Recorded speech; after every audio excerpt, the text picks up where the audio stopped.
Assalamualaikum warahmatullahi wabarakatuh. Halo semuanya, kembali lagi dengan aku, Talia, di Bakeku, bahas kegiatan kuliah.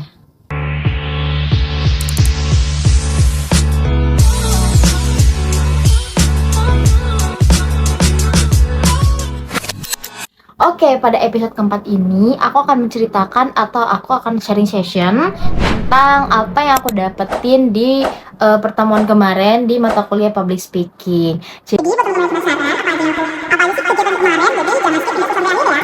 Oke, minggu kemarin itu aku sempat bilang di episode ketiga itu aku sempat cerita bahwasanya kita setiap minggunya itu akan melakukan pacil atau praktek kecil.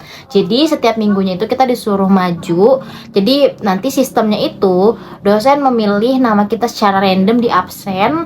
Lalu apabila ada mahasiswa yang namanya disebut itu harus maju dan membawakan maju melakukan public speaking dengan berbagai macam cara atau berbagai macam temanya itu dari kita sendiri. Seperti itu. Nah, jadi kemarin itu setelah berdoa kita langsung ke pacil, praktek kecil. Nah, biasanya seminggunya itu diminta 3 orang, tapi minggu kemarin itu 4 orang teman-teman. Dan ya mereka juga beragam macam cara pembawaan mereka, cara mereka menyampaikan public speaking mereka tuh berbagai macam. Ada yang jadi guru SMK, ada yang jadi ustazah di pondok, bahkan ada yang kultum seperti itu teman-teman. Terus juga kita belajar tentang problem solving kemarin itu. Terus kita juga belajar tentang mengenal bagian tubuh menggunakan bahasa Arab teman-teman. Jadi kayak kita dibuat flashback kembali lagi ke zaman-zaman dulu gitu, zaman-zaman SMP, SD gitu lah, seperti itu teman-teman. Nah, setelah kita melakukan pacil, barulah pembahasan yang dibahas atau yang disampaikan oleh kelompok 2. Oke, kemarin kelompok 2 itu membahas tentang metode dan teknik dasar dalam public speaking. Nah, pembahasan pertama yang dibahas oleh kelompok 2 yaitu membahas tentang metode dalam public speaking. Ada beberapa metode yang biasanya digunakan ketika seseorang menyampaikan pidato atau berbicara di depan umum. Metode yang pertama adalah metode manuskrip.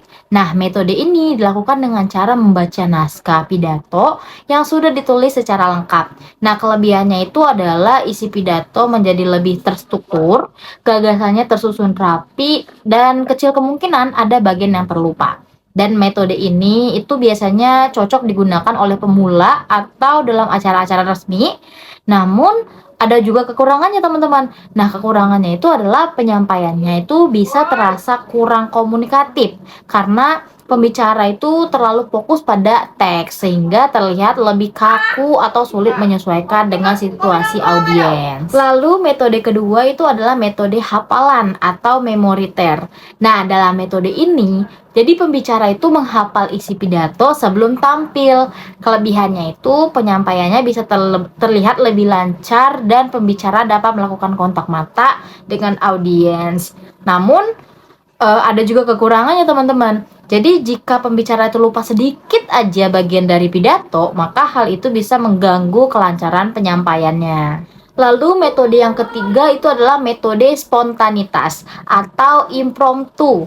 Nah, metode ini itu biasanya dilakukan tanpa persiapan sebelumnya. Biasanya terjadi ketika seseorang diminta berbicara secara mendadak nih. Kelebihan metode ini tuh adalah penyampaiannya terasa lebih alami atau spontan.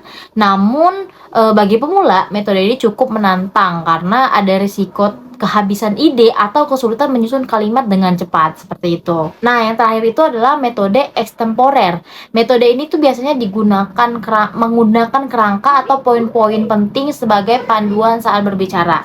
Dan metode ini cukup sering digunakan karena lebih fleksibel, teman-teman. Jadi, pembicara tetap memiliki panduan sehingga pembahasannya tuh tetap runtut, tetapi masih bisa berinteraksi dengan audiens secara lebih natural. Kekurangannya itu pembicaranya kadang masih perlu melihat catatan atau mengingat poin-poin penting atau poin-poin utamanya seperti itu. Lalu pembahasan kedua yaitu adalah teknik public speaking. Salah satu tekniknya yang sering digunakan itu adalah ice breaking. Nah, ice breaking itu merupakan pembukaan yang menarik untuk mencairkan suasana, yang bertujuan agar si audiens lebih fokus dan merasa nyaman sebelum masuk ke materi utama. Selain itu, ada juga teknik vokal. Teknik vokal ini berkaitan dengan bagaimana kita menggunakan suara saat berbicara. Beberapa hal yang perlu diperhatikan dalam teknik vokal itu, yang pertama itu adalah pernapasan yang baik, yang kedua itu adalah volume suara, ada ekspresi vokal atau intonasi saat berbicara. Dalam public speaking juga ada beberapa teknik lain yang bisa membantu penyampaian materi bisa menjadi lebih efektif. Misalnya seperti mengenali audiens sebelum berbicara, membuat poin-poin dari isi materi, atau menyiapkan kalimat pembuka yang menarik perhatian audiens. Contohnya kayak dikulum-kulum, dikunyah-kunyah, assalamualaikum semuanya. Seperti itu teman-teman. Selain itu penting juga untuk melakukan interaksi dengan audiens. Jadi kita perlu memperhatikan volume dan intonasi suara kita untuk mengatur durasi atau waktu berbicara agar penyampaiannya tidak terlalu panjang dan tidak juga terlalu singkat. Oke teman-teman, mungkin segitu saja yang bisa saya sampaikan. Kurang lebihnya mohon maaf. Terima kasih buat teman-teman yang sudah nonton.